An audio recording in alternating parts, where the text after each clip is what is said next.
A Seccional São Paulo da Ordem dos Advogados do Brasil, por suas comissões de Direito Tributário e Contencioso Tributário, tem a honra de apresentar o segundo período do segundo Congresso de Direito Tributário, evento promovido pelas referidas comissões, com apoio da Comissão de Cultura e Eventos da OAB São Paulo. Informamos que este evento compactua com os Objetivos de Desenvolvimento Sustentável, um pacto firmado entre a OAB e a ONU. Com a palavra, senhoras e senhores, a nossa ilustre doutora Raquel Elita Alves Preto, diretora tesoureira da OAB São Paulo. Boa tarde a todas e todos. Chegamos então aqui no nosso 8º painel, neste segundo Congresso de Direito Tributário da OAB São Paulo, que começou na manhã da segunda-feira e que veio então se sucedendo ao longo dos dias, com painéis sempre recheados de temas contemporâneos, temas relevantes para todas e todos que atuam com direito tributário e que está, então, o nosso congresso na segunda edição. A gente recebeu, ao longo desses dias, algumas observações e algumas solicitações, e antes de fazer uma saudação às ilustres especialistas e ilustres especialistas que estão aqui, eu queria, então, referir essas observações que nós recebemos durante a semana. Bom, em primeiro lugar, é compromisso da atual diretoria da OAB São Paulo compartilhar conhecimento prioritariamente com a advocacia paulista, mas não só. Nós entendemos que compartilhamento de conhecimento não tem fronteiras, não tem território, e ele deve e pode ser propagado. Então, é uma responsabilidade que nós temos desde sempre, e é por isso que este evento é um evento gratuito, assim como são a grande maioria dos eventos da OAB que nós realizamos, a não ser em condições muito excepcionais e normalmente fora da infraestrutura da ordem. Então, nós ficamos muito felizes de saber e perceber que, para além da advocacia paulista, N outros operadores do direito estão também aproveitando desse momento e dessa segunda edição do Congresso de Direito Tributário. Na primeira edição, ano passado, nós fizemos o congresso naquele formato mais tradicional, presencial, e nesse formato nós tivemos a participação de 1.000 pessoas. Nesta nova versão tecnológica, imposta, obviamente, pelas questões que derivam da pandemia e que são muito tristes, né, genericamente considerando, melhor seria que nós não tivéssemos que viver, enfrentar e estar nesse momento pandêmico, sem dúvida nenhuma que do ponto de vista do alcance tecnológico, a pandemia trouxe alguns benefícios e nós tivemos que assumir outras possibilidades de uma vez por todas. E a assunção dessas possibilidades é que nos permite efetivamente transcender as barreiras geográficas. Então, eu já queria deixar aqui registrado que após a pandemia, né, para o ano que vem, quando nós esperamos que essa pandemia esteja, de fato, não só controlada, mas eu digo mais, espero até que ela seja encerrada, né, que a gente consiga vencer a pandemia aqui no Brasil e no globo terrestre inteiro. Nós vamos voltar, com certeza, à terceira edição do Congresso de Direito Tributário, e ela deve assumir um formato híbrido, né? Ou seja, ela terá, eventualmente, parte dos painéis presenciais, mas nós, doravante, contaremos com a transmissão tecnológica, e hoje de manhã foi muito interessante, porque, além das referências a diversas cidades no interior do estado de São Paulo, no interior do Brasil, nós tivemos a identificação de várias participações, inclusive fora do Brasil, né? Mostrando que nós estamos, de fato, sendo capazes de gerar conteúdo e conhecimento, que é o mais importante de tudo. Nós entendemos que todas e todos podemos melhorar, como advogadas, como advogados, como juízes, né? Acho que os juízes têm que ser convidados também a fazer esse exercício de aprimoramento, de melhora. É sempre possível melhorar, a gente tem que ter essa humildade, né? Magistratura, juízes togados, juízes dos nossos tribunais administrativos, que, aliás, tivemos um ótimo painel hoje de manhã, com representantes dos tribunais administrativos, que, dando bom exemplo, né, estão se dispondo a participar de um painel para debater o funcionamento de tribunais administrativos, para ouvir opiniões a respeito disso, e aí é que eu realmente penso que é a força dessa construção democrática nos espaços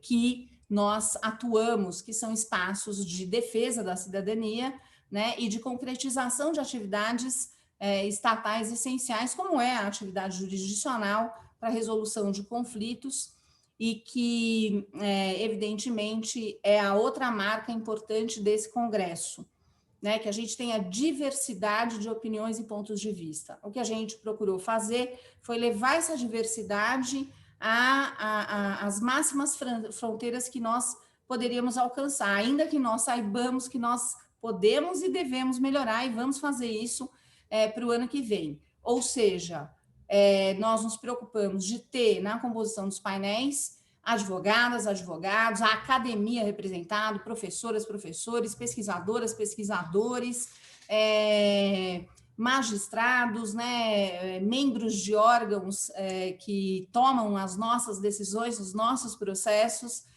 procuradorias da Fazenda, dando a sua opinião, a sua visão técnica sobre os temas que foram distribuídos estrategicamente ao longo desses 9 painéis, e nós estamos começando o nosso 8º painel, e que é um painel super importante para falar dessa parte, né, do direito tributário, que é uma coisa muito vinculada ao ambiente da previdência social, e que alguns chamam de direito previdenciário, que é uma zona de confluência entre o direito tributário e o direito previdenciário propriamente dito, né? Painel cheio de gente boa, cheio de especialistas e com diversidade, não só do ponto de vista das funções nesse congresso, mas também com necessário respeito à equidade de gênero e à equidade étnico-racial.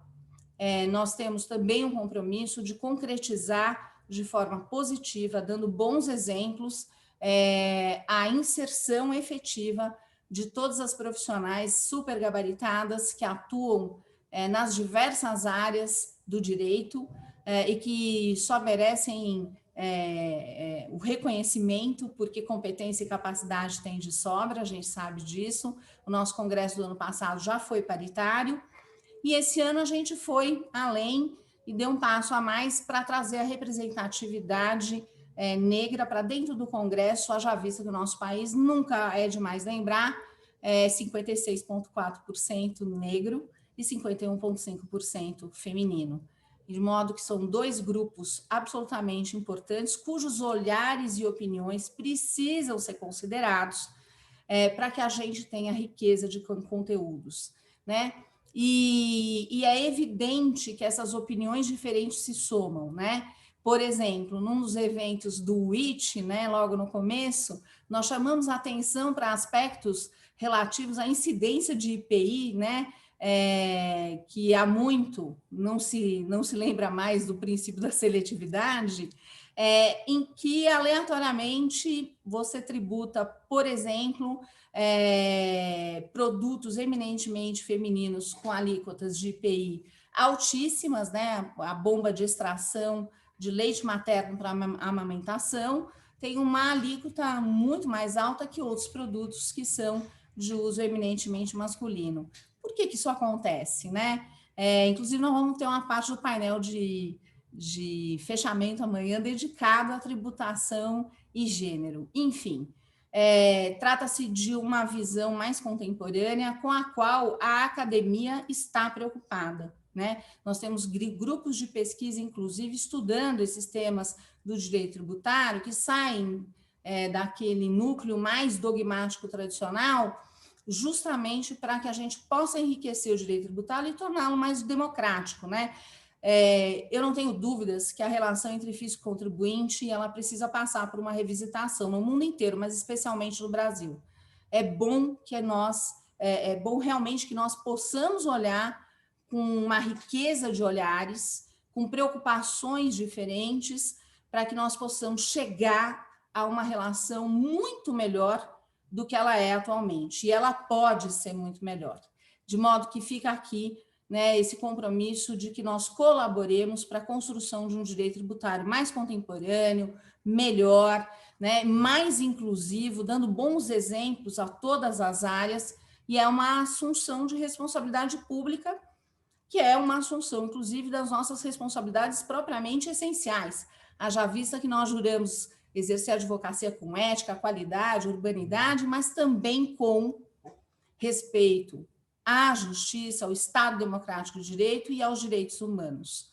E então chegamos nessa segunda versão, nesse formato, mas ano que vem nós vamos buscar uma inclusão ainda maior, lembrando de todas as profissionais e os profissionais que têm, por exemplo, deficiências físicas, né? E tem outras questões que, eventualmente, por historicidade ou por um fenômeno de formação cultural, não são devidamente visibilizados. Na verdade, a gente só tem que dar o palco para as pessoas brilharem, porque competência, inteligência e capacidade, ela está solta e espalhada igualmente por toda a humanidade. Não importa a cor da pele, não importa o gênero, não importa nada, né? O que importa é a real capacidade que precisa ser vista. Mas a gente tem que tirar a lente embaçada que às vezes nos impede de ver estas coisas e trazer a presente o que precisa ser visto mesmo, né? Bom, assim sendo, eu vou fazer aqui uma saudação geral às queridas painelistas, doutora Nina Pensac, doutora Cristiane Matsumoto, doutora Fabiana Del Padre Tomé, e doutora Mariana Vito, brilhantes especialistas nesta matéria, atuantes, né, com um currículo absolutamente referencial, mas isso nosso presidente de mesa que vai tratar, e uma saudação carinhosa a vocês quatro que integram este painel. Por fim, a minha saudação ao querido Fábio Calcini e ao Alessandro Mendes Cardoso por terem aceitado o nosso convite. Nós agradecemos, eu agradeço em meu nome, em nome da OAB São Paulo, evidentemente, e vou fazer o registro de muito apreço e muito agradecimento ao nosso querido doutor Reginaldo Ângelo dos Santos, tributarista de SCOL, que integra, inclusive, as nossas comissões, e que aceitou o convite para ser o dono aqui do painel, vai conduzir os trabalhos. Querido doutor Reginaldo, receba meu abraço virtual, uma pena que nós não possamos aglomerar, esse é o lado ruim, né? Evidentemente que perder vidas também é péssimo, mas vamos pensar pelo lado bom, que foi a transcendência do espaço geográfico, do território, e que nos permite compartilhar experiências com tanta gente maravilhosa, né, da cidade de São Paulo, do interior de São Paulo, várias subseções aqui da OAB São Paulo representadas, nós somos 247 subseções hoje, é a maior seccional do sistema OAB do país, e de todo o Brasil, tem gente aí literalmente do Iopoque ao Chuí, provavelmente também do outro lado do oceano. Querido doutor Reginaldo, muito obrigado por topar o convite para compartilhar o seu brilho aqui conosco. E eu vou passar agora a palavra imediatamente à minha querida companheira, a doutora Daniela Lara, que é a vice-presidente da Comissão de Direito Tributário, ao lado de Tatiane Psitelli, para que ela faça suas considerações, e com o meu registro do brilhantismo de Daniela Lara, vem fazendo um trabalho espetacular, assim como o Luiz Roberto Peroba e a Maria Rita Ferragutti, à frente da Comissão de Contencioso Tributário, e ainda uma última referência a mais 3 pessoas que integram a comissão organizadora, né, que foi valente, a gente aceitou esse desafio, Fernanda Possebon, uma querida que enfim, trabalhou aí incessantemente, a Catarina Rodrigues e o Leonardo Batilhana, aí nessa luta para pôr de pé esse evento nessa proporção, com essa qualidade e com diversidade real. Daniela Lara, está com você a palavra. Muito obrigada. Bom, obrigada, Raquel, obrigada a todos e a todas que estão aqui, não só os palestrantes, mas também quem está nos assistindo. É com muito orgulho que eu falo em nome das duas comissões, a Comissão de Direito Tributário e a Comissão de Contencioso Tributário. Dou as boas-vindas a vocês, e é com muito orgulho que eu faço parte dessa OAB São Paulo. Essa OAB São Paulo está fazendo história, realmente.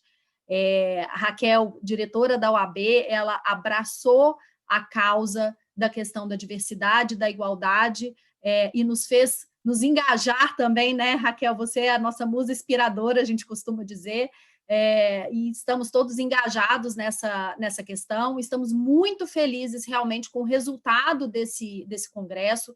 Tivemos mais de 4.000 inscrições, como a Raquel falou, de todo o Brasil. Temos tido a participação maciça, tanto aqui na plataforma Zoom quanto na plataforma YouTube, em todos os painéis, então tem sido um sucesso. Sem mais delongas, vou passar a palavra para o querido Reginaldo, que vai abrilhantar essa mesa hoje, vai conduzir os trabalhos. Muito obrigada, Reginaldo, mais uma vez. E obrigada a todos vocês. Obrigado, doutora Raquel, doutora Daniela, pelas palavras sempre inspiradoras. Eu gostaria de iniciar fazendo alguns agradecimentos pelo convite para presidir este painel, o que, aliás, muito me honra. Primeiramente, a nossa querida presidenta da Comissão Especial de Direito Tributário da OAB São Paulo, minha professora no curso de arbitragem tributária em Lisboa, doutora Tatiane Piscitelli, a quem muito admiro por suas posições firmes e sempre bem fundamentadas, e sua capacidade de relacionar temas tributários com a realidade desse país, a exemplo do seu engajamento no tema tributação e gênero, entre outros. Ao presidente da Comissão Especial de Contencioso Tributário da OAB São Paulo, Dr. Luiz Roberto Peroba, meu amigo, que assim considero pela nossa história, desde o primeiro trabalho juntos, ele já no escritório e eu como cliente, ainda quando atuava como advogado de uma grande multinacional. E a quem agradeço também pelo gentil e honroso convite para integrar essa valorosa comissão, a qual ele preside com tanta competência. Agradeço também às vice-presidentes das comissões, doutora Daniela Silveira Lara, não só por endossar o convite para que eu presidisse esse painel, como também pela calorosa acolhida na comissão, assim como a doutora Maria Rita Ferragutti, que foi minha professora na PUC-COGEAI, a quem sigo os ensinamentos até os dias de hoje. Faço um destaque especialíssimo à doutora Raquel Erita Alves Preto. Eu assisti até agora a todos os painéis e me tornei ainda mais admirador da sua pessoa e fã das suas falas de abertura. A primeira vez que a ouvi falar em inclusão e diversidade, doutora Raquel, foi, salvo engano, em um evento no auditório do Tite, em São Paulo. Confesso que, enquanto você discorria sobre o tema, a impressão é que falava me olhando nos olhos.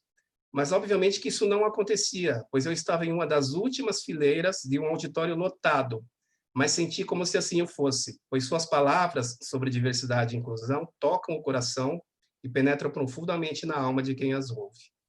Falar, se comprometer e praticar a diversidade e inclusão num momento como este, assolado pela perda de tantas vidas humanas, que escancarou todas as formas de igualdade neste país, especialmente a econômica, mas que tem como pano de fundo a discriminação de gênero, raça, deficiência e classe social, é, antes de tudo, demonstração de grandeza de espírito, coragem e honradez. Portanto, parabéns, doutora Raquel, pelo engajamento numa causa que deve ser, além dos governos, de todos nós, que podemos nos considerar privilegiados num país tão desigual. Parabenizo ainda a OAB São Paulo por democratizar o conhecimento. Quantos, neste momento, nos assistem e têm a possibilidade de aprender com grandes nomes do direito tributário, que, de outra forma, não teriam sem o esforço da OAB São Paulo em promover um evento tão grandioso e tão democrático. Aproveito também para agradecer os que nos acompanham e pedir para que enderecem suas perguntas no Q&A ao final da página, que serão respondidas à medida do possível pelos palestrantes, devido ao tempo de duração do painel. Imediatamente, então, com muita alegria, passo a palavra aos nossos ilustres palestrantes, todos exímios conhecedores do tema direito previdenciário, a quem agradecemos por aceitarem o convite para estar aqui conosco neste evento histórico, e que posso assegurar, sem qualquer margem de erro, que darão verdadeiras aulas sobre os temas que lhes foram propostos, sendo que apresentarei um breve currículo de cada um, à medida que lhes passarei com muita honra a palavra. Iniciamos, então, com a doutora Nina Pensac. A doutora Nina é doutoranda e mestre em Finanças Públicas, Tributação e Desenvolvimento pela Universidade do Estado do Rio de Janeiro, UERJ, assessora de ministro do STF, e vai nos brindar com o tema Verbas Indenizatórias. Doutora Nina, seja muito bem-vinda. A palavra é sua por democráticos 15 minutos. Muito obrigada, doutor Reginaldo. Em primeiro lugar, não poderia deixar de fazer os agradecimentos cabíveis. Quando eu recebi o convite do doutor Luiz Roberto Peroba, eu fiquei bastante surpresa, porque eu sou do Rio, passei a maior parte da minha carreira como advogada no Rio, e agora eu moro em Brasília. Então, ter sido convidada para falar num evento da OAB de São Paulo, além de ser uma honra, foi bastante surpreendente. Eu fiquei muito feliz e radiante com o convite. E então, agradeço às comissões da OAB, as comissões especiais de contencioso tributário e direito tributário, aqui nas pessoas das doutoras Raquel Elita e Daniela Lara. A Raquel, eu me lembro bastante bem do primeiro encontro do grupo de pesquisa do Tributos a Elas. Infelizmente, não consegui continuar nos encontros, mas eu acompanho bastante o grupo, sempre como referência nas minhas pesquisas sobre tributação e gênero. Agradeço também ao doutor Luiz Roberto Peroba, que também não está presente, mas foi ele que efetivou o convite, e às doutoras Tatiane Piscitelli e Maria Rita Ferragutti, que, além de serem grandes inspiradoras, enfim, elas sempre nutri tanta admiração, e agora estou num ambiente tão perto delas, né? Isso para mim é bastante honroso. Não poderia deixar também de cumprimentar os meus colegas de mesa e as minhas colegas de mesa, o doutor Fábio Calcini, Cristiane Matsumoto, Mariana Vito, Alessandro Mendes Cardoso, Fabiana Del Padre Tomé e o nosso presidente, Reginaldo Ângelo dos Santos. Então, muito obrigada a todos e, enfim, vou dar início à minha fala aqui. Me coube um tema bastante amplo, né? Quando eu fui convidada, eu fiquei pensando qual seria a abordagem que eu daria a esse tema, contribuição previdenciária sobre verbas indenizatórias, e o recorte que eu resolvi dar ao tema em relação à visão da jurisprudência do STF sobre a incidência de contribuições previdenciárias e verbas indenizatórias. E por dois motivos eu escolhi esse recorte. O primeiro deles é a questão do tempo. É um tema que a gente poderia passar debatendo durante horas, e eu só tenho 15 minutos.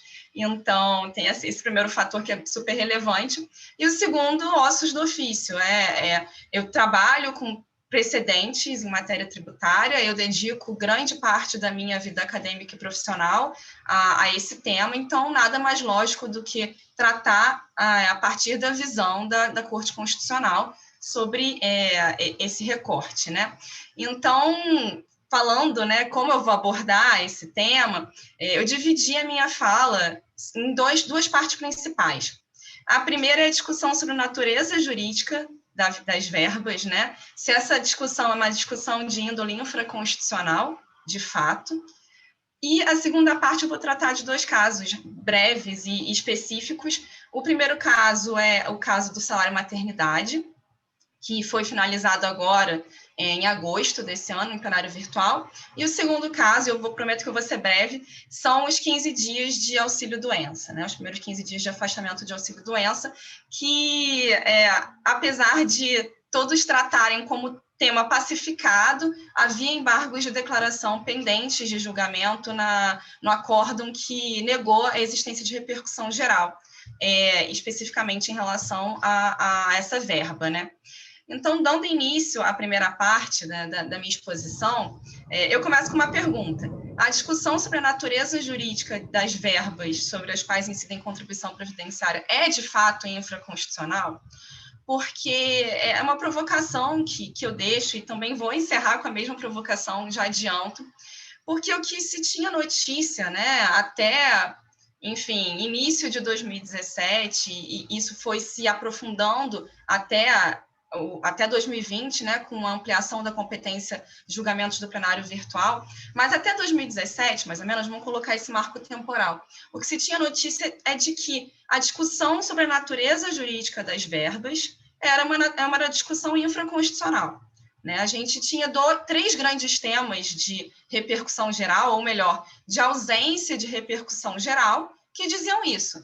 Nós, STF, não vamos julgar essa matéria. Nós não vamos julgar natureza jurídica e a incidência de contribuição previdenciária sobre verbas indenizatórias ou remuneratórias. Nós não vamos fazer isso. Esses temas eram o tema 482, que trata dos primeiros 15 dias de afastamento por auxílio-doença, que estava com embargo de declaração para julgamento, foram julgados agora em agosto, o tema 759, do aviso prévio indenizado, e o tema 908, que é um pouco mais recente, que trata da contribuição previdenciária do empregado, e que diz expressamente que essa discussão é infraconstitucional. Então, nós já havíamos, né, 2 precedentes mais antigos e um mais recente, dizendo que essa era uma discussão de índole infraconstitucional, portanto, prevaleceria o que havia sido decidido pelo STJ. Havia casos, né, em que chegavam no STF por meio de recurso extraordinário e que o acórdão de origem havia pré-questionado o 195.1a da Constituição. Nesses casos específicos, que, assim, a meu ver, eram mais exceções do que regras, esses casos eles ficavam sobrestados, né, na maioria deles, aguardando o julgamento do tema 20 da repercussão geral, que é o RS 565.160, que ele foi reconhecido, né, a repercussão geral desse caso foi reconhecida para que se definisse o alcance da expressão folha de salários.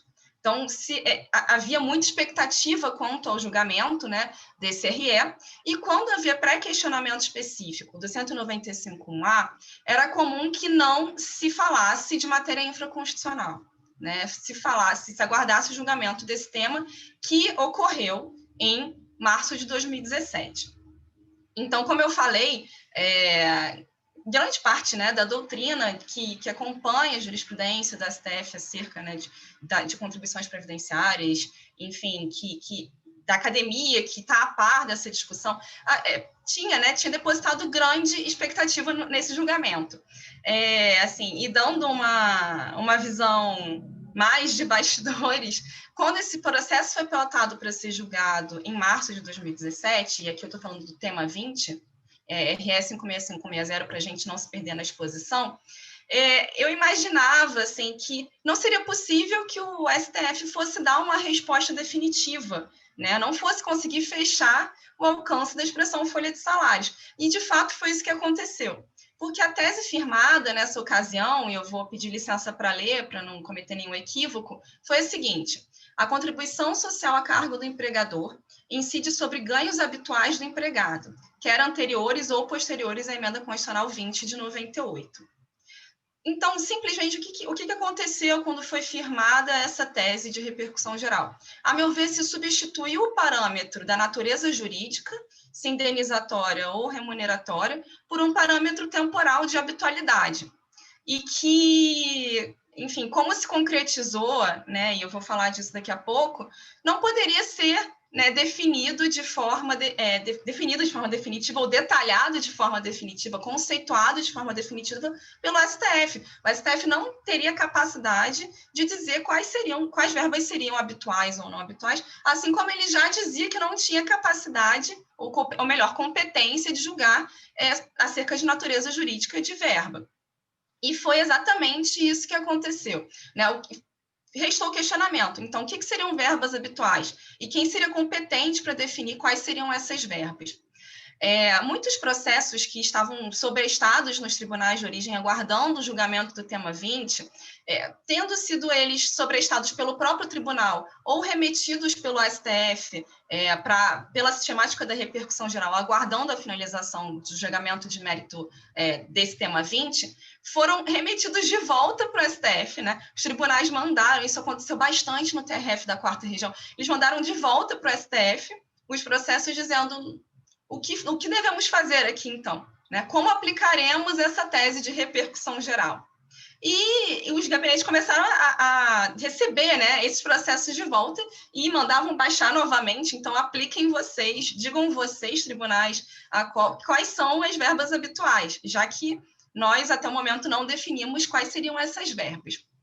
E esse imbróglio todo se complica porque em fevereiro de 2018, quando a gente achava, né, que o problema seria discutir a habitualidade do pagamento das verbas e não a natureza jurídica, o STF coloca para julgamento no plenário virtual para reconhecer a ausência de repercussão geral o tema 985, que trata do terço constitucional de férias, que eu vou falar que o RE, só para todos terem o número, RE 1072485, tema 985 da sistemática da repercussão geral. Nesse processo, né, de relatoria originária do ministro Fachin, a ideia do relator até então era falar que não se discutiria a natureza jurídica da verba terço constitucional de férias, assim na linha de precedentes, né, que eram antigos. Ocorre que o ministro ficou vencido, o ministro relator. E por ausência de quórum qualificado, né, seria necessário 8 ministros para reconhecer a ausência de repercussão geral, foi reconhecida a repercussão geral, ou seja, o STF, ao contrário de tudo que vinha fazendo, disse que essa matéria era constitucional e que tinha repercussão geral. Esse processo, então, foi redistribuído para o ministro Marco Aurélio, que colocou para julgamento virtual agora, finalizado em agosto desse ano. E, pasmem, né, revendo toda a jurisprudência do STJ, né, desde 2014, em repetitivo, salvo engano, disse que era uma verba indenizatória e, portanto, incidiria a contribuição previdenciária, sim. Nesse meio tempo, e me desculpa se eu estou sendo um pouco confusa na minha explicação, porque de fato é confuso, que esse julgamento do terço constitucional de férias se encerrou em 31 de agosto, mas, nesse meio tempo, havia outra discussão pendente de decisão no plenário virtual do STF, que era o tema 1100, a ARI 126.0750, em que foi reconhecida a ausência de repercussão geral, dizendo que é infraconstitucional, e a ela se aplicando os efeitos da ausência de repercussão geral, a controvérsia relativa à definição individualizada da natureza jurídica de verbas percebidas pelo empregado, bem como de sua habitualidade para fins de incidência de contribuição previdenciária.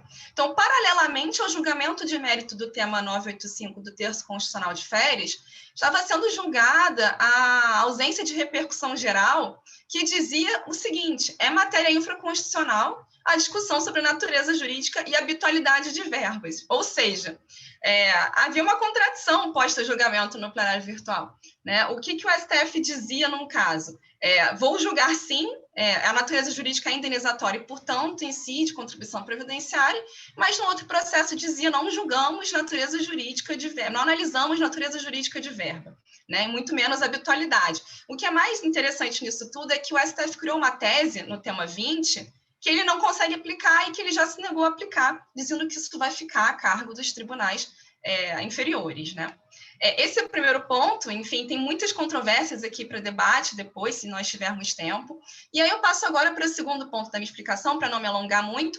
E aí eu quero tratar rapidamente do tema 72, que é o RS 576967, que é a incidência da contribuição previdenciária sobre salário e maternidade, e os primeiros 15 dias de auxílio-doença, né, que é o RE 611505, tema 482. Em relação ao primeiro tema, o tema 72, do salário e maternidade, a STF definiu agora, também no início de agosto, que é inconstitucional a incidência da contribuição previdenciária sobre o salário e maternidade. Contribuição previdenciária a cargo do empregador.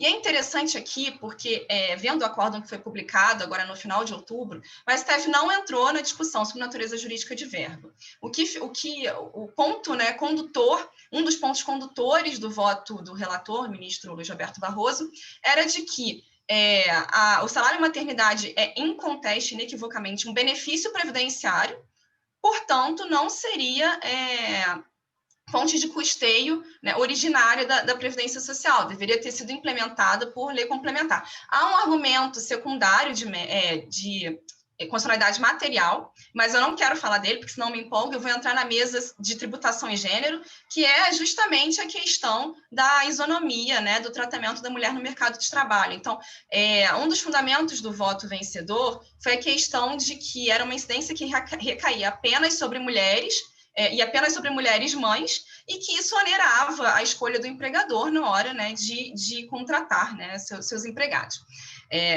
Como eu falei, poderia ficar falando sobre esse segundo ponto horas, mas fato é o que eu quero deixar claro aqui. Em relação ao salário maternidade, ao meu ver, não foi discutida a natureza jurídica de verba, porque uma vez que seria um benefício previdenciário, isso não entrou para discussão. Nesse caso, também foi superada a jurisprudência do STJ, que desde 2014, repetitivo, vinha dizendo que era uma verba remuneratória e, portanto, base de cálculo da contribuição previdenciária. Só que esse ponto específico aqui, para mim, ele tem um adicional em relação ao terço constitucional de férias, porque o STJ vem julgando salário maternidade ao arrepio da repercussão geral reconhecida pelo STF. Essa repercussão geral foi reconhecida em 2008. Então, também tem um outro questionamento aí. Pode o STJ se colocar para julgar temas que estão pendentes de análise pelo STF em repercussão geral? Poder, obviamente, não há nenhum óbice para que isso aconteça. Mas em relação à segurança jurídica, né, como fica depois que há uma virada de jurisprudência entre os dois tribunais? Passando logo para o segundo caso, né, que é o dos primeiros 15 dias de afastamento para auxílio-doença, esse julgamento, apesar de que todo mundo já aplicava o acórdão pela inexistência de repercussão geral, ele foi de fato finalizado agora em agosto também, porque a União havia oposto embargos de declaração, dizendo que não havia quórum suficiente para ser reconhecida a ausência de repercussão geral. Então, a União, assim como fez no terço constitucional de férias, queria reabrir essa discussão, né, para tentar trazer novamente esse julgamento de mérito para o STF e, de repente, tentar reverter aí a posição do STJ. Fato é que isso se encerrou agora, né? Houve primeiros embargos de declaração, acredito que não haverá, né, os segundos embargos, e então podemos dar por encerrada a discussão. Bom, das minhas conclusões, já passo para o final, para não me alongar muito, o que eu queria dizer aqui, né, uma conclusão quantitativa.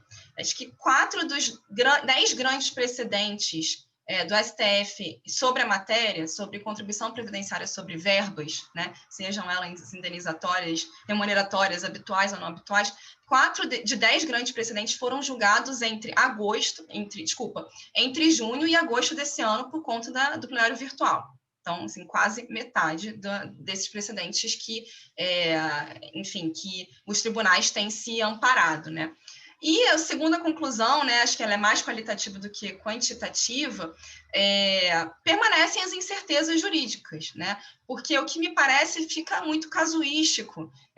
O tribunal se propõe a julgar aquilo que ele acha que deve julgar. Então, seja com a denominação, né, de verba indenizatória, remuneratória, seja sobre o ângulo de natureza jurídica da verba, ou periodicidade de pagamento, né, ou sob o ângulo cronológico da habitualidade. Apesar de já ter batido o martelo, a meu ver, a gente não tem uma segurança jurídica sobre se esses assuntos estão encerrados. Então, a princípio, seriam essas as minhas colocações, e passo a palavra novamente para o nosso presidente de mesa, doutor Reginaldo. Muito obrigado, doutora Nina. Excelentes considerações, né, sobre temas que mexem com a vida de todos nós, porque são alcance de folha de salários, tributação de salário e maternidade, ou seja, num momento como esse, né, de que o país carece de tantas posições, né, de vagas de trabalho, são questões realmente que valem ser discutidas e ser colocadas na mesa, porque, infelizmente, algumas empresas ainda conduzem suas políticas de contratação de acordo com os encargos que terão ao final das contas. Então, parabéns pela sua exposição, muito esclarecedora. Eu, imediatamente, passo a palavra agora ao Dr. Fábio Calcini. O Dr. Fábio Calcini é advogado tributarista, doutor pela PUC São Paulo, ex-integrante do CARF e professor da FGV, do IBET e do INSPER, e que vai discorrer sobre o tema Questões Previdenciárias no Agronegócio. Dr. Fábio, muito obrigado por se juntar a nós. A palavra é sua por 15 minutos. Muito obrigado, doutor Reginaldo.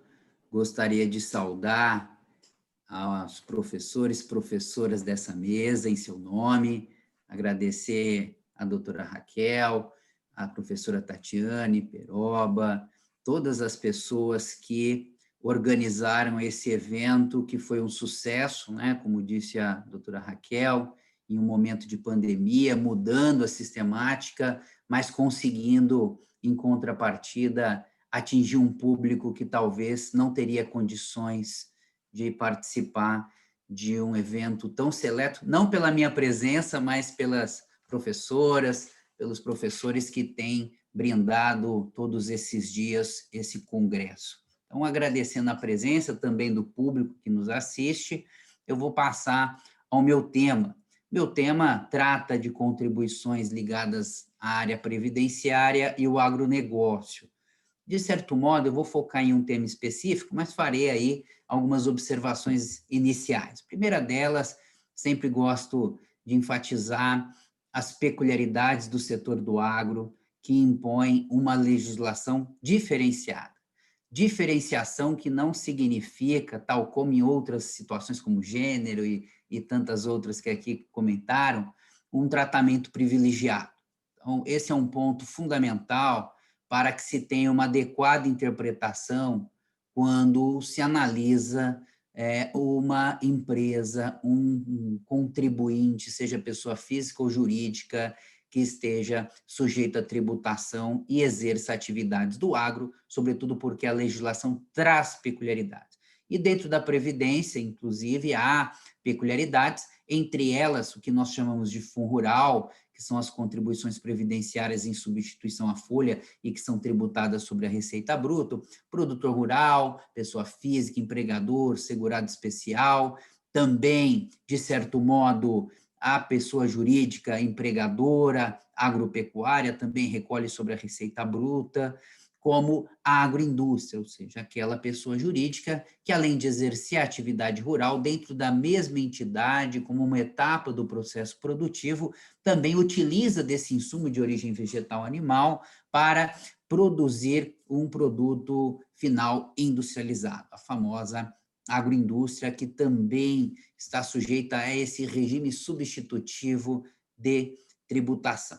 Bem, mas por que eu faço essa introdução? Para entrar num tema muito peculiar, que pouco se fala, e eu pensei em falar sobre ele nesse evento tão importante, que trata não da previdência em si, mas de contribuições destinadas a terceiro. No Parnés nós vamos ter aí outros temas ligados a essa questão, mas um tema muito peculiar do setor do agro, que diz respeito às agroindústrias.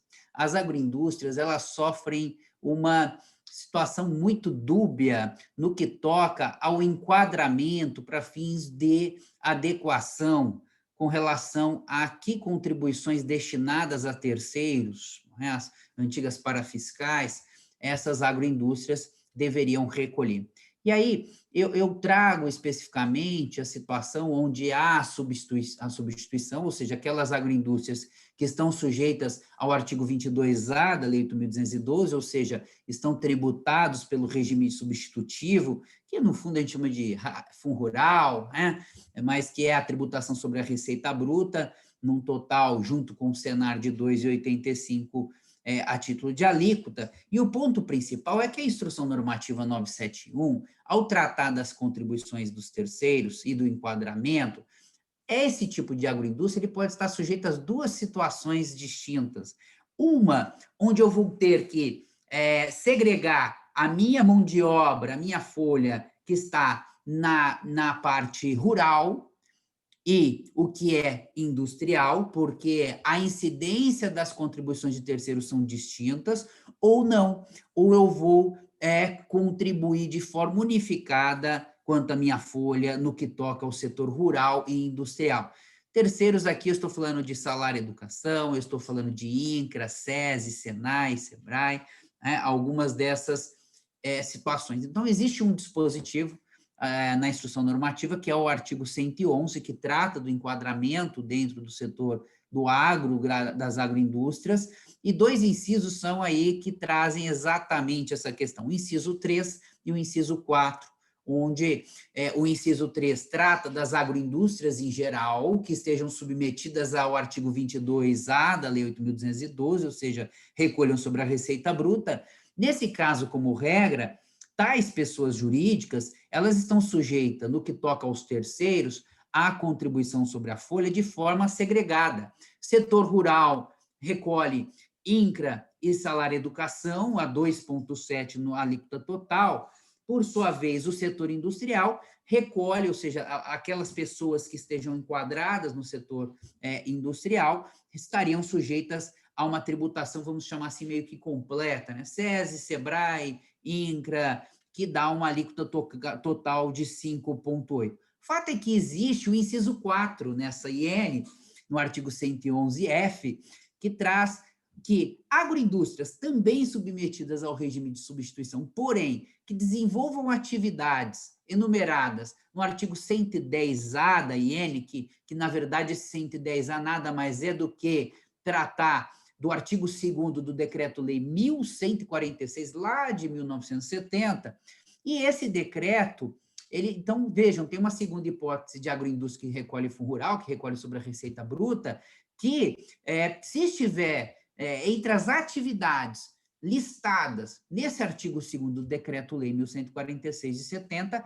estariam sujeitas a um regime diferente, onde há uma unificação no que toca ao recolhimento dos terceiros, ou seja, a folha de salário sobre rural e industrial, ela é única e há um recolhimento total de uma alíquota de 5,2%. Por que 5,2%?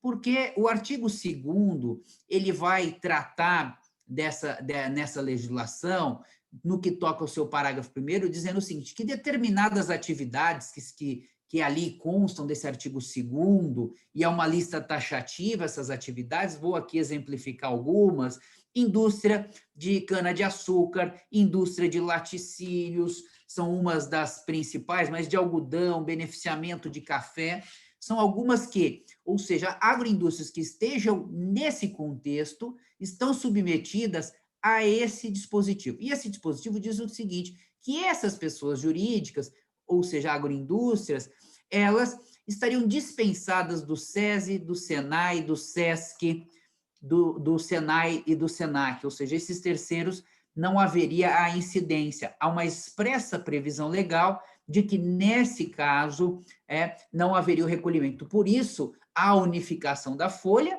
e um recolhimento a 5,2%. Por que não 5,8%? Porque exatamente a exclusão desses terceiros por força de expressa disposição legislativa no Decreto-Lei 1146.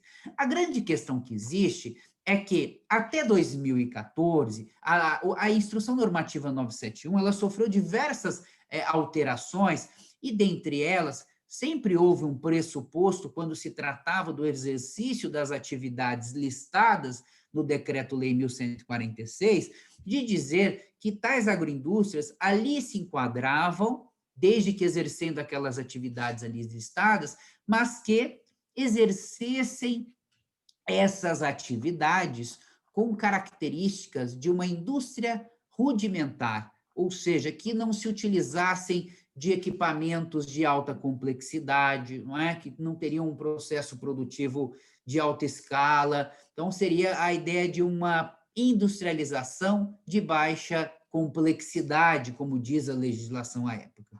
Mas qual é o grande ponto, né?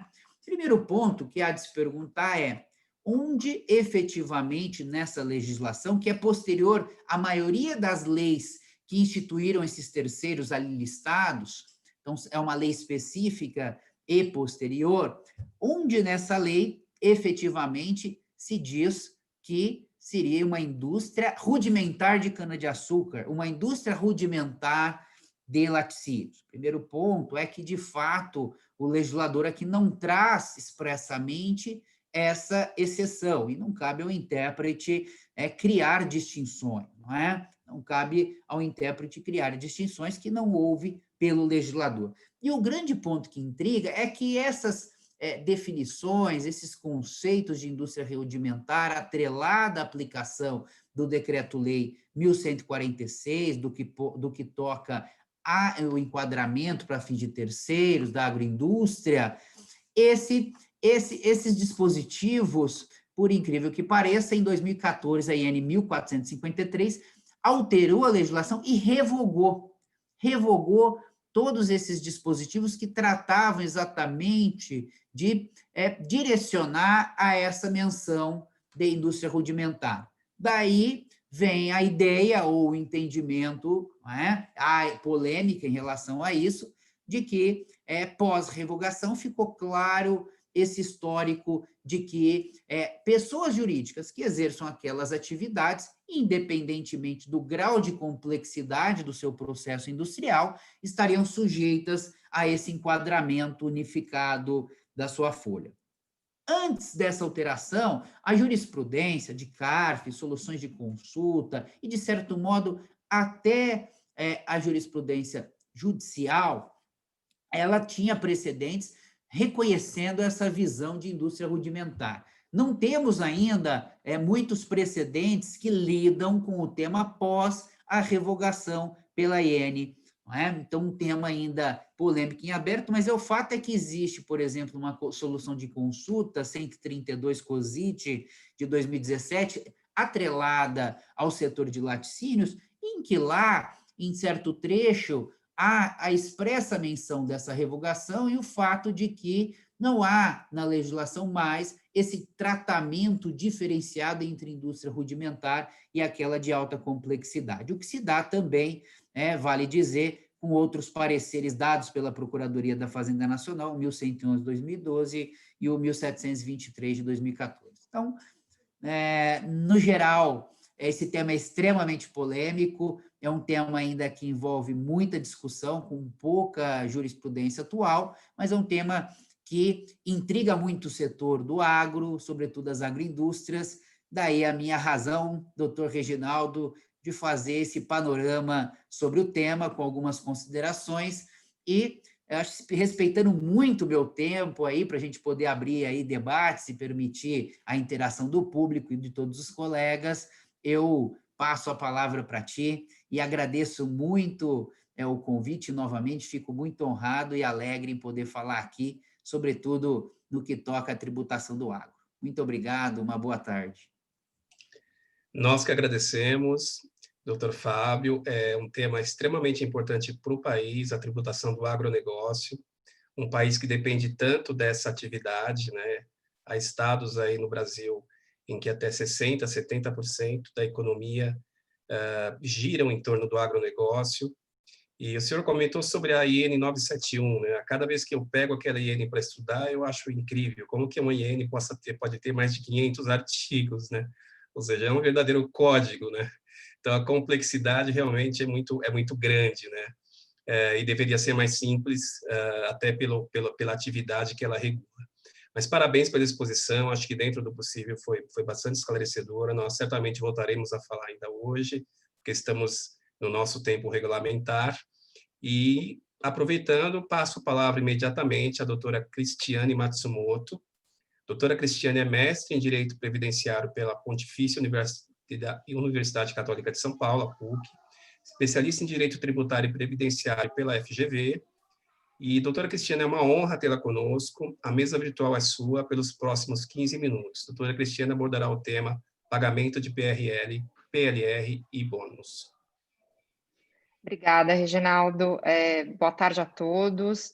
É um prazer enorme estar aqui. Gostaria muito de agradecer o convite feito pela OAB São Paulo, em nome da doutora Daniela, da doutora Raquel, do Peroba também, doutor Peroba.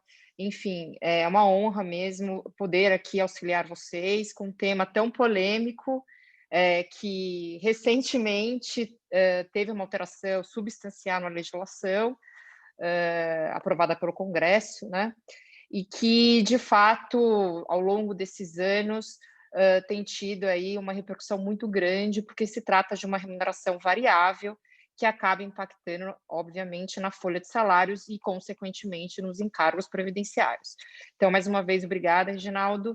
E já passando diretamente para o tema, né, pagamento de participação nos lucros ou resultados, a participação nos lucros, a PLR, ela é um instituto realmente previsto na Constituição Federal, no seu artigo 7º, inciso 11, tá? É de fato um direito do trabalhador, então, de novo, dentro da Previdência Social, se trata de um direito do trabalhador, e mais do que isso, ela é um mecanismo de incentivo ao trabalho. A própria Constituição Federal, ela trata isso como verba desvinculada da remuneração. Então, essa é a disposição constitucional sobre o tema. Em termos de legislação previdenciária, né? Então, a lei de custeio da Previdência Social, como o regulamento da Previdência Social, tratam a participação nos lucros ou resultados como algo, como verba que está fora do campo de incidência tributária, campo de incidência previdenciária, mas com, obviamente, alguns requisitos. Então, ela determina expressamente que a participação nos lucros e resultados obedeça, obviamente, à lei específica, que é a Lei 10.101 de 2000, a famosa Lei 10.101 de 2000. Então, efetivamente, a participação nos lucros e resultados não seria, né, base de cálculo da contribuição previdenciária se observados os requisitos da Lei 10.101 de 2000. O que essa Lei 10.101 de 2000 acaba trazendo, em linhas gerais, né, necessariamente para que se firme um programa ou um acordo de participação nos lucros ou resultados? Aí a gente pode dividir em dois aspectos ou em duas formalidades, vamos dizer assim. Primeiro são os aspectos formais mesmo. Então, de fato, a participação ou um programa de PLR, ele exige efetivamente uma negociação entre as partes, ou seja, empresa, empregados e a presença do sindicato. Um segundo ponto é a questão da data da assinatura do próprio programa, do próprio acordo. O terceiro ponto seria relacionado à homologação desse acordo. Depois, a própria lei trata também da própria periodicidade do pagamento da PLR. Também, em termos de aspectos formais, a legislação exige que se firme efetivamente uma data de assinatura ou uma data de continuidade e revisão desse programa. Então, esses são os aspectos formais. Tá? E aí vem os aspectos objetivos que a Lei 10.101 acaba trazendo e impondo para fins de formalização desse programa de PLR ou acordo de PLR. Dentre eles, eu acho que é um dos mais importantes, é que existam regras claras e objetivas. E regras claras e objetivas em que sentido? No sentido de que o empregado possa calcular e apurar a sua participação nos lucros ou resultados de forma individual. Isso é muito claro, inclusive nas decisões do CARF ou mesmo em decisões judiciais. Então, o empregado ele tem que ter, sim, todos os critérios com antecedência mínima para que ele possa apurar a sua PLR individual. A outra questão, em termos de aspectos objetivos, é que a PLR também exige que esses critérios de apuração de PLR, eles tenham, na verdade, uma correlação direta com o valor efetivo do pagamento da PLR. Então, de fato, precisa existir aqui essa correlação direta entre os critérios e o pagamento efetivo da PLR. Então, acho que esses são os pontos específicos que a Lei 10.101 de 2000 acabou trazendo com relação aos aspectos formais e regras objetivas, tá? Com a reforma trabalhista, eu acho que é importante a gente colocar esse ponto. De fato, com a reforma trabalhista, em novembro de 2017, a CLT foi alterada e foi incluído um artigo específico sobre o tema, que é o artigo 611-A. Nesse artigo específico, de fato, a matéria participação nos lucros ou resultados passou a ser algo aberto a negociações entre as partes, ou seja, empresa e empregado. E, nesse sentido, a própria CLT, tá, ela trouxe que o acordo entre as partes ele vai prevalecer sobre a lei, ou seja, sobre a Lei 10.101. Esse artigo, obviamente, ele é genérico, muito se discutiu e foi levantado esse ponto, enfim, em algumas defesas, ou mesmo discutido no CARF, mas, infelizmente, a gente ainda não tem uma jurisprudência formada sobre o tema. Tá? Mas existe essa disposição em que a autonomia da vontade das partes deveria prevalecer sobre o disposto na lei. Tá?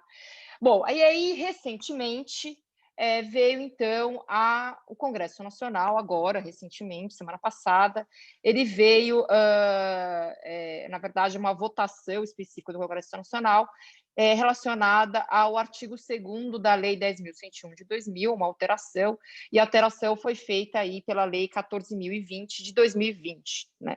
Tiveram algumas alterações, não só com relação ao plano de participação nos lucros ou resultados, mas também sobre a questão da desoneração da folha de salários, com a sua prorrogação, mas esse ponto realmente eu vou deixar para depois, se necessário, mas o meu tema se limita à participação nos lucros. E aí, dentre os destaques das alterações, eu acho que o primeiro deles, e até eu trouxe aqui os principais pontos da Lei 14.020, levando em consideração as grandes controvérsias que nós temos hoje no mercado com relação aos acordos e programas de PLR, tá?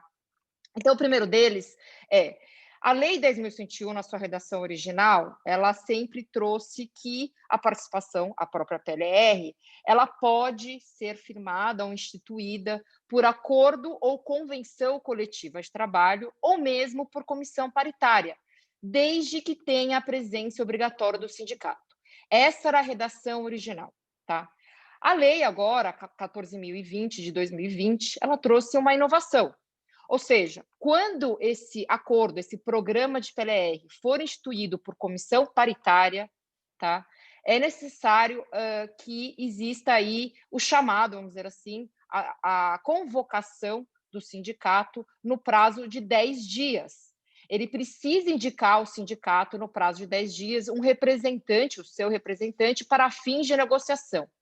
Decorrido esse prazo de 10 dias, tá? Sem a presença do sindicato, as tratativas podem sim se iniciar e podem ser sim concluídas sem esse representante do sindicato dos trabalhadores. Isso é sim um grande passo, porque de fato, se a gente olhar de uma forma histórica, em termos de jurisprudência do CARF, ou mesmo judicial, como a presença do sindicato sempre foi obrigatória, muitas empresas acabavam convocando os sindicatos formalmente e não obtinham resposta, não tinham participação desses sindicatos, tá? Ou mesmo obtinham respostas dos sindicatos dizendo que eles não iriam comparecer às negociações, e por conta disso, por uma mera formalidade decorrente da Lei 10.101, o plano como um todo era descaracterizado e considerado salário para fins de tributação previdenciária. Tá? Então, essa era a jurisprudência do CARF. Enfim, a gente tem um histórico muito grande com relação a isso. Então, nos casos, efetivamente, agora, a partir da Lei 14.020, com essa antecedência, não havendo a participação, as tratativas, sim, podem ser concluídas sem a presença obrigatória do sindicato. Tá? Acho que um outro ponto também, que é muito debatido na jurisprudência, é a questão das metas previamente pactuadas. E sempre se discutiu no CARF, ou mesmo na esfera judicial, o quão prévia essas metas deveriam ser fixadas. Tá? Até em meados de 2018 e 2019, o CARF propôs uma súmula, tá? Que é a súmula 35, dizendo que a PLR, né, o Programa de Participação nos Lucros, deveria ser assinada no ano anterior civil à apuração dos lucros ou dos resultados. Ou seja, era algo extremamente difícil para que as companhias pudessem realizar. Tá? E nesse ponto, a Câmara Superior do CARF acabou rejeitando a súmula 35. Tá? E aí, muito que bom, veio a lei agora 14.020 de 2020, que de novo foi uma vitória, tá, dos contribuintes, no seguinte sentido: de fato, o que está previsto aqui é que haja uma antecedência mínima de 90 dias do pagamento da PLR, e isso seria considerado, vamos dizer, nos termos da legislação de PLR, a antecedência e a fixação de metas previamente pactuadas. Então, de novo, aqui a legislação ela foi benéfica no seu entendimento. E acabou convalidando algumas decisões do próprio CARF. Então, se você, contribuinte, tem um programa de PLR e você consegue deixar claro que as metas foram fixadas com uma antecedência mínima de 90 dias da data do seu pagamento PLR, isso por si só, de acordo com a nova redação dada pela Lei 14.020, isso seria metas previamente pactuadas, tá? Obviamente, isso, de novo, acaba com essas controvérsias que tinham, inclusive, no CARF ou mesmo no Poder Judiciário. Um outro ponto que eu também queria ressaltar com relação à PLR é a questão da autonomia da vontade das partes. E aqui vai de encontro com a questão das regras serem objetivas, né, e bem definidas. E aqui a legislação a 14.020, ela acabou trazendo a novidade de que a autonomia da vontade das partes, ela está muito relacionada à possibilidade, tá, do empregado e do empregador decidirem o valor que ele vai fixar em termos de apuração ou mesmo pagamento de PLR, tá? E mais do que isso, a legislação também deu autonomia das partes para poder atrelar as metas ou as regras objetivas a avaliações individuais, a metas individuais. Isso era muito discutido e muito questionado pelo CARF, pela Receita Federal, e isso ficou claro que o fisco não teria, agora, a partir da legislação de 2020, não teria juízo de valor, ou seja, não poderia emitir juízo de valor com relação a essas duas questões. Existiam muitas decisões que questionavam PLRs no sentido de que o valor da PLR era muito superior ao valor do salário em 10, 12 vezes. Existiam inúmeras decisões desfavoráveis, dizendo que a PLR, por exigir regras claras e objetivas, não poderiam estar atreladas às avaliações individuais. E agora, com a Lei 14.020, está claro que o fisco não teria aí a sua competência para questionar, porque prevaleceria a vontade das partes, o que é muito bom, tá? Esse é o terceiro ponto que eu gostaria de enfatizar. Tem um outro ponto com relação à periodicidade do pagamento da PLR. De fato, a redação original da Lei 10.101, ela deixa clara que é vedada, tá, o pagamento de PLR, enfim, no valor superior, numa periodicidade superior a 2 vezes no mesmo ano civil ou de forma inferior a um trimestre civil. Tá? Então, essa é a redação original da Lei 10.101. Mas agora, a lei, isso, se não observado, isso descaracterizaria o plano PLR como um todo, ou seja, teria natureza salarial. O fato de não observar essa periodicidade inferior a um trimestre civil, ou mesmo pagamento superior a 2 vezes no mesmo ano civil, o plano como um todo estaria viciado e isso seria salário, tá?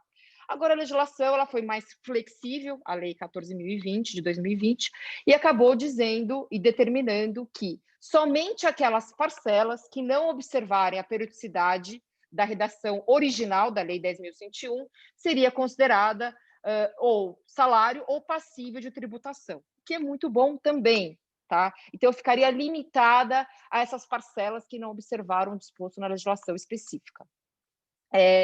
Um outro ponto também está relacionado e que foi muito questionado e acabou sendo convalidado agora pela lei de 2020, é a questão da multiplicidade de planos de PLR, tá?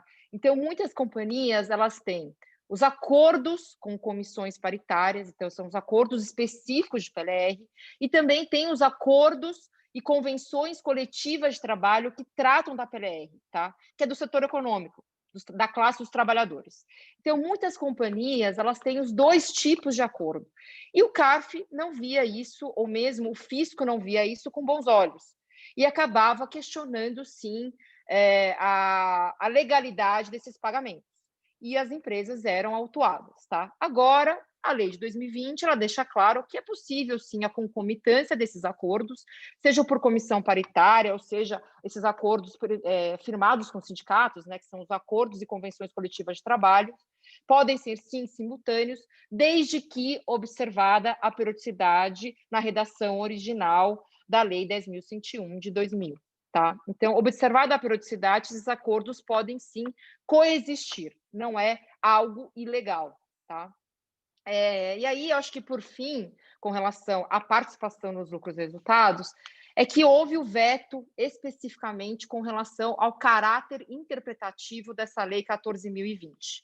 Tá? De fato, portanto, essas novas regras, né, introduzidas pela Lei 14.020 de 2020, elas não poderiam atingir fatos ou atos pretéritos. Tá? Então, de fato, foi mantido esse veto pelo Congresso Nacional. Muito embora tenha esse veto expresso, enfim, a manutenção desse veto expresso, existe aqui toda a jurisprudência, especialmente, aí eu queria ressaltar, a jurisprudência do Superior Tribunal de Justiça com relação ao tema, tá? O STJ. Então, o STJ é muito claro com relação a esse tema PLR.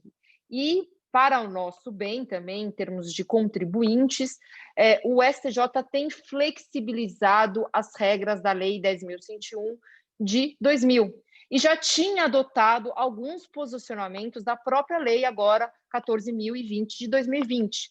Dentre eles, as questões de formalidades, ou seja, aquilo que está relacionado a meras, eu vou dizer no seguinte sentido, irregularidades formais, isso não poderia desnaturar a própria essência da PLR, que é algo de natureza jurídica não salarial.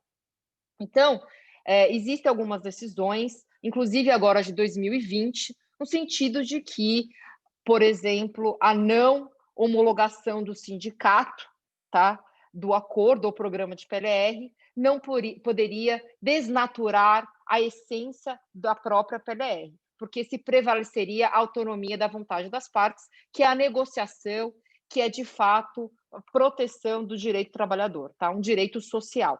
Tá?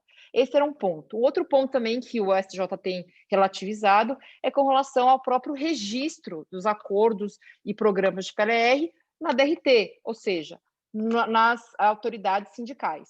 Isso também é uma mera irregularidade, entre aspas, formal, que de fato o STJ tem flexibilizado e relativizado em nome da autonomia da vontade das partes. Então, acho que com isso, esse panorama de participação nos lucros e resultados, considerando, inclusive, essas novas regras introduzidas pela Lei 14.020, é algo, sim, muito favorável aos interesses dos contribuintes, é algo, sim, que tem pacificado e pacificou alguns entendimentos que existiam no próprio CARF, tá? E também no próprio judiciário, em instâncias inferiores, e que veio aqui até, em certa forma, consolidar um pouco desse entendimento em termos de aspectos formais, especialmente, e também as questões e requisitos objetivos que a legislação 10.101 sempre exigiu, tá? Aí um outro ponto, Reginaldo, que me foi aqui designado a discutir, eu passo rapidamente, é a questão do bônus, tá? O pagamento de bônus. O bônus, por sua vez, ele é um tema um pouco mais enxuto, e eu vou trazer aqui, pincelar os principais aspectos do bônus. A grande diferença aqui do bônus é que o bônus, ele não tem um conceito legal, tá? Ele, de fato, é um pagamento de uma variável, ele é previamente, é pago realmente por ato previamente acordado entre as partes, ou seja, empregado e empresa, empregador, e ele está baseado em metas determináveis e metas específicas, vamos dizer assim, tá? Então, esse é um conceito da doutrina e da jurisprudência com relação ao bônus. Em termos de legislação previdenciária, né? Então, a Lei de Custeio da Previdência Social, ela expressamente determina que os ganhos habituais e os abonos desvinculados do salário não seriam considerados no conceito de salário de contribuição, tá? E, portanto, esses ganhos eventuais, tá? E o abono desvinculado do salário, eles não seriam passíveis de tributação previdenciária. Então, enfim, é bem genérico. E aí, o tema que foi trazido no início, que é um requisito super importante, que é a questão da habitualidade, de novo, ele é essencial para se verificar se bônus deve ser tributável ou não na esfera previdenciária, tá? E a questão aqui é o requisito da habitualidade. E, de novo, passando, enfim, super rapidamente, esse tema 20 do STF, quando ele trouxe o conceito de folha de salários, ele, de fato, trouxe a questão dos ganhos habituais. Ou seja, ganhos habituais antes ou após a emenda constitucional 20 de 98, são sim passíveis de tributação previdenciária, tá? Então está claro aqui a questão da habitualidade ser essencial na tributação e aí para o bônus, tá? O caso específico. Um outro ponto é que no tema 985, o relator ministro Marco Aurélio, ele trouxe um pouco um conceito da habitualidade, tá? E aí ele trouxe o conceito da habitualidade em contraponto ao conceito da eventualidade. E eventualidade, de acordo com o ministro, seria um pagamento desprovido de previsibilidade. E aqui não é a periodicidade, tá? É muito diferente. Então, foi um conceito muito importante também. Um outro ponto com relação ao requisito habitualidade, e eu estou trazendo todos esses conceitos que eu consegui, enfim, obter, ou seja, decisões judiciais, ou mesmo de doutrina, para que a gente entenda como esse requisito ele é algo em matéria de muita controvérsia, tá? Então, existe também, do Tribunal Superior do Trabalho, uma súmula, que é a 253, que deixa claro que gratificações semestrais não seriam verbas habituais. Veja. E aqui o conceito está atrelado à periodicidade e não à eventualidade. E depois, por fim, algumas decisões do CARF, tá, deixaram claro no seguinte sentido, o tema habitualidade, que as parcelas, ou seja, 3 parcelas mensais pagas no período de 5 anos, não seriam parcelas consideradas habituais. Tá? E aqui, de novo, o CARF trouxe o conceito habitualidade atrelado à periodicidade. Então, veja que a questão aqui do bônus, né? Quando a gente fala que o requisito bônus, para que ele não seja tributável, né, conforme a legislação de custeio da Previdência Social, que tem que ser um ganho eventual, a gente tem que olhar sobre dois aspectos. O primeiro aspecto é da própria eventualidade, pagamento desprovido de previsibilidade, e a questão da periodicidade, tá? Então, é muito difícil a gente dizer que somente o pagamento único, tá, durante o decorrer do contrato de trabalho, não seria algo, ou seria algo não habitual. Tá? Existe aqui as gratificações semestrais, que não são habituais, conforme súmula do TST, e o próprio CARF tem entendido de forma mais flexível. Tá? Então, esse é o ponto. E aí eu trago para vocês, acho que com relação a bônus, 2 bônus que são muito utilizados, que a gente tem sido bastante demandado com relação à análise. Tá? O primeiro ponto é o bônus de retenção, que a gente chama de hiring bônus, ou as luvas, enfim. Esses bônus de retenção, de fato, levam muito em consideração o requisito habitualidade, tá? Então, em sendo esse bônus pago de forma eventual, sem essa periodicidade recorrente, e pago antes do vínculo do trabalho, porque é um hiring bônus, isso não seria passível de tributação. Essa jurisprudência pacífica, tanto no âmbito administrativo, como no âmbito judicial dos tribunais regionais federais, tá? Um outro bônus que também é muito recorrente, muito utilizado no mercado, é o bônus de retenção, tá? Esse bônus de retenção, por sua vez, a jurisprudência é bem desfavorável, no seguinte sentido. Pelo fato do bônus estar atrelado à permanência do empregado no trabalho, tá? E aí vem um outro requisito que muito tem sido debatido no Supremo Tribunal Federal, que é o caráter da retributividade, tá? Então, existem muitas decisões do Supremo Tribunal Federal, quando analisam aí a questão do conceito de folha de salários, ou mesmo quando analisam o conceito de folha de salários e a natureza das verbas, dentro, inclusive, do próprio regime próprio da Previdência Social para servidores públicos, muito se discute a questão da retributividade. Então, o fato de existir o caráter de retributividade, tá, dentro do conceito de bônus de retenção, que é a permanência do empregado, atrelado à performance desse empregado, tá, durante a vigência do contrato de trabalho, infelizmente a jurisprudência é desfavorável e essas parcelas têm sido, sim, entendidas como parcelas tributáveis da contribuição previdenciária. Tá? Acho que, Reginaldo, esses eram os principais pontos com relação à participação nos lucros ou resultados e a pagamento de bônus, fazendo, obviamente, essa distinção clara, que, de fato, a PLR existe um regramento próprio, embora, enfim, muito discutível, muito debatido durante todos esses anos, desde 2000 até hoje, e hoje veio aí a consolidação de alguns temas que eram muito debatidos efetivamente, e veio pela Lei 14.020, e a questão do bônus, que é um pouco mais simples, mas que envolve muito 2 aspectos, como eu coloquei, a questão da habitualidade e a questão também da retributividade. Acho que é isso. Novamente, eu gostaria de agradecer a todos aqui que estão participando conosco, e mais do que isso, agradecer mais uma vez o convite e cumprimentar aqui todos os meus colegas de mesa. Obrigada, Reginaldo. Obrigado, doutora Cristiane. Excelente fala, muito esclarecedora. Eu anotei aqui vários pontos que seriam, depois, se tivermos tempo, fazer algumas provocações, algumas perguntas, mas eu deixei você discorrer porque realmente estava muito interessante. E eu, para seguir a nossa agenda aqui, eu quero passar imediatamente a palavra, então, para a doutora Mariana Vito, Doutora Mariana é advogada e membro da Comissão de Contencioso Tributário da OAB São Paulo, e que nos honrará com a fala sobre análise dos prêmios após a reforma trabalhista e ajustes da Lei 8.212 de 91. Doutora Mariana, estamos todos ansiosos por ouvi-la. Ocupe seu espaço pelos próximos 15 minutos. Muito obrigada, doutor Reginaldo. Obrigada a todos. Eu agradeço às comissões da OAB por esse convite. Eu fico muito feliz e honrada por participar aqui dessa mesa com pessoas tão brilhantes, pessoas que eu conheço há muito tempo e que tenho ouvido há tantos anos, e então eu fico muito honrada de participar desse painel com todos vocês.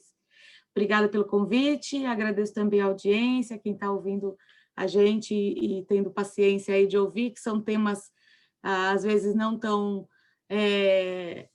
gostosos de ouvir, não são tão animados, mas que são temas importantes para o nosso dia a dia, né?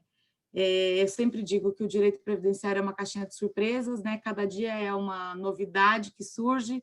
A gente achava que anos atrás era um direito que nem era tratado, nem existia, as empresas nem davam o devido valor a ele, a necessidade de entender questões de direito previdenciário, que, na verdade, a gente aqui está tratando de direito tributário, né? Como a doutora Raquel falou no início, é o ramo ali que fica entre o tributário, o previdenciário, o trabalhista, e vira lá uma baguncinha, mas a gente tem se especializado há anos na matéria, e eu acho que de um tempo para cá isso tem sido desenvolvido, e é um prazer fazer parte, então, desses estudos todos que estão desenvolvendo a matéria. Bom, agradeço a todos, boa tarde a todos. Eu vou agora falar um pouquinho do tema que me coube, que é a questão dos prêmios trazidos pela reforma trabalhista, né? O que seria a não incidência de reflexos trabalhistas e contribuições previdenciárias sobre os prêmios trazidos pela reforma trabalhista. A reforma trabalhista de 2017, ela alterou o artigo 457 da CLT, especificamente nesse ponto. Então, eu vou ler aqui rapidamente para vocês. O artigo 457, né, que ele trata de remuneração e valores atrelados à remuneração, no parágrafo 2º, ele diz expressamente: as importâncias, ainda que habituais, pagas a título de, vou pular o resto, prêmios, e não não constituem base de incidência de qualquer encargo trabalhista e previdenciário. Portanto, as importâncias, ainda que habituais, ou seja, um pouquinho dentro do que a Cristiane estava falando até agora, né? Tem toda a questão da habitualidade no pagamento de bônus. Para prêmio, uma alteração relevantíssima é essa: importâncias, ainda que habituais, pagas a título de prêmio, não terão reflexos trabalhistas nem contribuições previdenciárias. Um pouco mais abaixo, no parágrafo 4º, o mesmo artigo 457, ele determina que consideram-se prêmios o quê? Liberalidades concedidas pelo empregador em forma de bens, serviços ou valor em dinheiro a empregado ou a grupo de empregados em razão de desempenho superior ao ordinariamente esperado no exercício de suas atividades. Como a gente está vendo aqui, não é qualquer prêmio. Eu não posso chamar qualquer coisa de prêmio e simplesmente entender que aquele valor é isento. São valores pagos por liberalidade do empregador, concedidos do empregador ao empregado em forma de bens, serviços ou valor em dinheiro, e que sejam concedidos em razão de desempenho superior ao ordinariamente esperado. Isso é super importante, a gente vai falar disso várias vezes no decorrer dessa conversa aqui. Essa alteração ela foi refletida também no artigo 28, parágrafo 9º da Lei 8212, que é o que trata das isenções da base de cálculo da contribuição previdenciária. Então, lá no artigo 28, que trata de várias isenções, dentre elas prêmios, dentre elas PLR, por exemplo, gratificações pagas eventualmente, diversas verbas, ela passou a tratar na sua linha Z de prêmios. Então, ficou assim: não integram salário de contribuição, que é a base de cálculo das contribuições previdenciárias, para fim dessa lei, exclusivamente a linha Z, os prêmios e os abonos. Veja, a lei previdenciária ela foi muito mais seca, ela tratou prêmios e abonos. Ela não falou quais prêmios, que eram os prêmios pagos por liberalidade e em decorrência de um desempenho superior ao ordinariamente esperado. Ela falou prêmios, não incide contribuição previdenciária sobre prêmios. Bom, Isso, quando veio, já foi uma bagunça, né? Muitas empresas questionando que tipo de prêmio era esse, se eu podia pagar qualquer coisa, se eu podia pagar de qualquer forma, se não precisava ter apego à parte da habitualidade ou não. E aí, um tempo depois, mais de um ano depois, a Instrução Normativa da Receita, a 1867, que alterou a 971, que o doutor Reginaldo tanto gosta, que é esse livro aí, que trata das contribuições previdenciárias. Bom, ela foi alterada para dizer o seguinte: não integra a base de cálculo para fins de incidência das contribuições os prêmios conforme definidos pelo parágrafo 3º. E o parágrafo 3º diz o quê? Para fins do disposto no caput, considera-se prêmio as liberalidades concedidas pelo empregador em forma de bens, serviços ou valor em dinheiro a empregado ou ao grupo de empregados em razão de desempenho superior ao ordinariamente esperado. Então, de novo, as duas coisas: a liberalidade e desempenho superior ao ordinariamente esperado. É importante voltar um pouquinho na reforma trabalhista e entender por que esses prêmios, por que a isenção sobre esses prêmios foi concedida. E olhando lá na exposição de motivos, é até interessante, eu vou ler para vocês, peço licença até para ler, porque eu sei que eu estou lendo a legislação, mas é importante, né? Os pontos específicos aqui têm que ser colocados. E aqui na exposição de motivos, o que ficou colocado é o seguinte: a jurisprudência dos tribunais trabalhistas entende que benefícios pagos como liberalidade pelo empregador integram o salário do empregado, ou seja, qualquer benefício que o empregador resolvia pagar, qualquer valor que o empregador resolvia pagar, acabava integrando. Ele tinha reflexos trabalhistas e valores de contribuição previdenciária a pagar. Mais à frente se diz: a nossa intenção com a mudança na proposta do artigo 457 é a de permitir que o empregador possa premiar o seu funcionário sem que isso seja considerado salário. Olha que interessante. A intenção do legislador aqui foi promover a possibilidade do empregador oferecer prêmios aos empregados sem que ele tenha a tributação. Por quê? Porque assim o empregado teria valores maiores a receber, ficaria numa situação melhor, sem que isso gerasse um reflexo tributário muito elevado para o contribuinte. É o caso, por exemplo, está aqui na exposição de motivos, das reclamações comumente ajuizadas em que se requer a incorporação ao salário de um prêmio por vendas, por uma viagem ou um determinado objeto. O efeito concreto disso é a retração do empregador. Exatamente isso. O empregador não queria pagar prêmio. Assim como o empregador antes dessa atualização do PLR, já não queria mais pagar PLR de tão difícil que era. Nesse sentido, para que não houvesse a retração do empregador ao pagamento de prêmio, foi então colocado esse ponto no artigo 457 da CLT. Pois bem, depois disso, obviamente, como é algo que impacta diretamente na tributação, a Receita se manifestou por meio da solução de COSIT 151 de 2019. Essa solução 151 ela é de maio de 2019, ela tratou de diversos pontos, mas ela colocou 4 pontos como a interpretação da Receita com relação a prêmios. Como eu disse, o prêmio veio na reforma trabalhista, muitas empresas queriam usar, mas muitas não sabiam como usar, porque não sabiam como é que elas poderiam comprovar, fazer as devidas comprovações, e por conta disso, a Receita ela foi provocada, e na resposta à consulta ela disse o seguinte: o que são os prêmios excluídos da incidência da contribuição previdenciária? São aqueles pagos exclusivamente a segurados, empregados, de forma individual ou coletiva, não alcançando valores pagos aos contribuintes individuais. Olha que interessante. Isso não estava na legislação até esse momento. A Receita colocou. Número 2, não se restringem a valores em dinheiro, podendo ser pagos em forma de bens e serviços. Eu acho que isso até que estava bem colocado na legislação, na exposição de motivos, mas está aqui na resposta à consulta. E não poderão decorrer de obrigação legal ou ajuste expresso. Esse aí foi a bagunça total, eu vou falar um pouquinho disso daqui a pouco. Hipótese em que restaria descaracterizada a liberalidade. Lembra que no início eu falei que para pagamento de prêmio eu tenho que ter 2 coisas? Liberalidade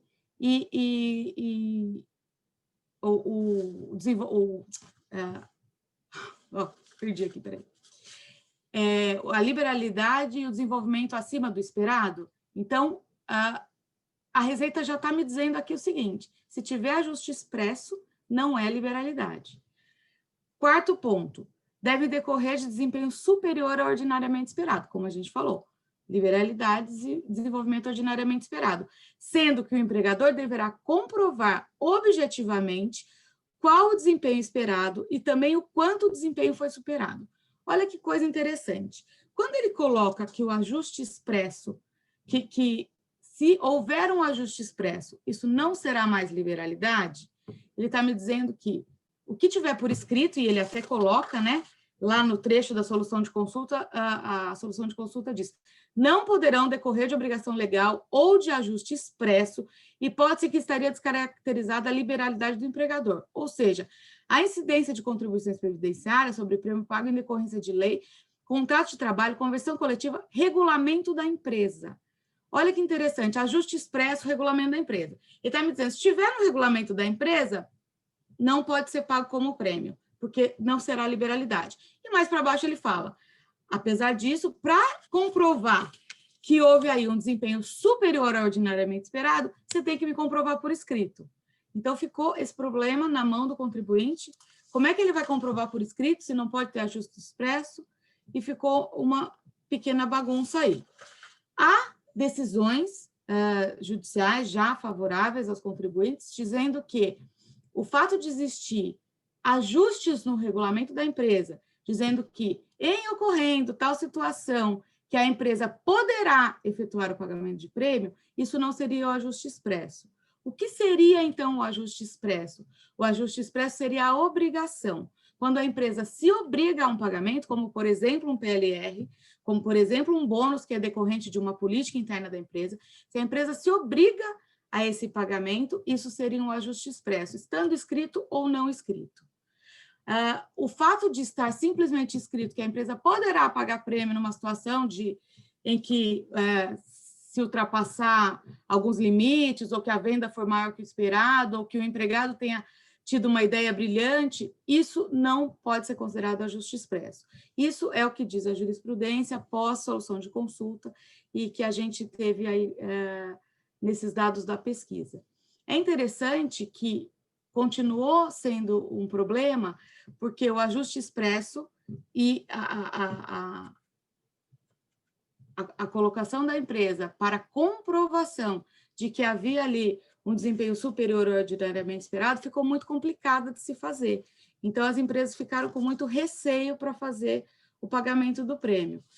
Mas eu creio que a jurisprudência está dirimindo essas questões e resolvendo essas questões, e a questão da liberalidade, já, pelo menos pelo que eu entendo até agora, tem vários julgados que já resolvem, e a efetivação dessa comprovação também não seria entendida como ajuste expresso. Um outro ponto que se colocou nessa consulta é o primeiro item, quando se coloca que não poderá ser pago a contribuintes individuais e apenas a empregados. É certo que essa alteração ela veio como alteração na reforma trabalhista, ou seja, uma alteração da CLT. Apesar disso, ela também alterou a Lei 8212 de 91. A CLT, obviamente, só trata de empregados. Ela é direcionada ao pagamento para empregados. Mas a Lei 8212, ela trata de empregados e contribuintes individuais. Portanto, quando a Lei 8212 coloca lá no seu artigo 28, parágrafo 9º, a linha Z, que serão isentos os pagamentos de prêmio e não coloca nada além disso, o fato de uma solução de consulta ou de uma instrução normativa vir após essa lei e colocar que isso seria interpretar no sentido de que não poderia ser feito para contribuintes individuais, mas apenas para empregados, seria aí essa solução de consulta ou a instrução normativa estariam extrapolando os ditames da lei. Portanto, não faria sentido que isso se mantivesse. Isso é um problema, a Cristiane falou muito bem de PLR, isso é um problema para a PLR também, infelizmente é uma jurisprudência desfavorável. Hoje em dia, a jurisprudência para pagamento de PLR para contribuintes individuais, ou seja, diretores ou aqueles que não são empregados da empresa, é uma jurisprudência desfavorável, então acreditamos que a linha dos prêmios vá para o mesmo caminho. mas é algo que não poderia ter sido feito por IN ou por solução de consulta, já que a lei não coloca isso e não há margem para esse tipo de interpretação.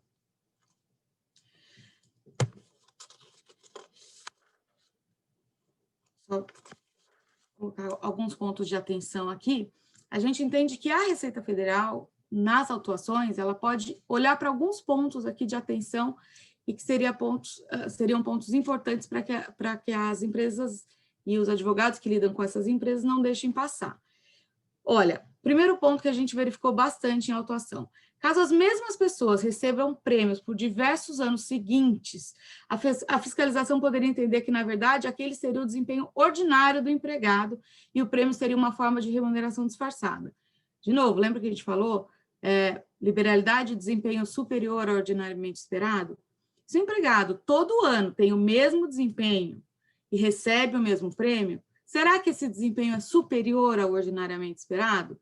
Entendo que para o ano anterior, sim, ele tinha um desempenho esperado em A e ele fez A mais 2. No ano seguinte, ele está no A mais 2 e ele continuou no A mais 2. Será que esse desempenho é superior ao ordinariamente esperado? Se todo ano ele desempenha da mesma forma? É um ponto a se colocar, um ponto a se refletir. Outro ponto, caso o valor dos prêmios seja o mesmo por diversos anos seguintes, a fiscalização poderia entender que o empregado já havia adquirido a expectativa de receber aquele valor. Mesma coisa. É uma liberalidade? Sim, é uma liberalidade, mas eu sei que todo ano eu vou receber esse prêmio na mesma época, mesmo podendo ser habitual, tá? Porque os prêmios podem ser habituais. Mas eu sei que todo ano eu vou receber prêmios na mesma época, nos mesmos valores. Será que isso é uma liberalidade para o desenvolvimento acima do esperado? Parece que não. Aqui, né, nesse caso, parece uma remuneração disfarçada de prêmio. Então, tomar cuidado com isso também. Um outro ponto, alguns precedentes no sentido de que o pagamento de PLR em valor muito alto, muito elevado, em valores de várias vezes o salário, que isso seria um salário, uma remuneração disfarçada, como a Cristiane colocou, inclusive as decisões são desfavoráveis. Temos que prestar atenção, porque o mesmo pode acontecer com o prêmio, tá? E, por fim, caso a fiscalização verifique em cartas ofertas da empresa, em documentos internos, que há ali um ajuste dizendo, olha, você terá direito a receber o valor do salário, mais o PLR, mais o prêmio que será pago todo janeiro no valor de tanto, não dá para dizer que isso é uma liberalidade. E algumas vezes isso escapa, né? O advogado vai lá, mostra que tem que ser liberalizado, desenvolvimento superior ordinariamente esperado, e quando vai ver na carta oferta da empresa, ele já tinha oferecido aquilo, que é certo que em janeiro ele vai receber aquele valor. Então, isso é super importante, prestar atenção, analisar esses documentos, pedir a análise desses documentos, para que isso não venha a macular uma possibilidade de isenção no pagamento de prêmios. Por fim, né, e como conclusão, eu coloquei algumas dicas aqui, apenas para lembretes, e fico à disposição depois.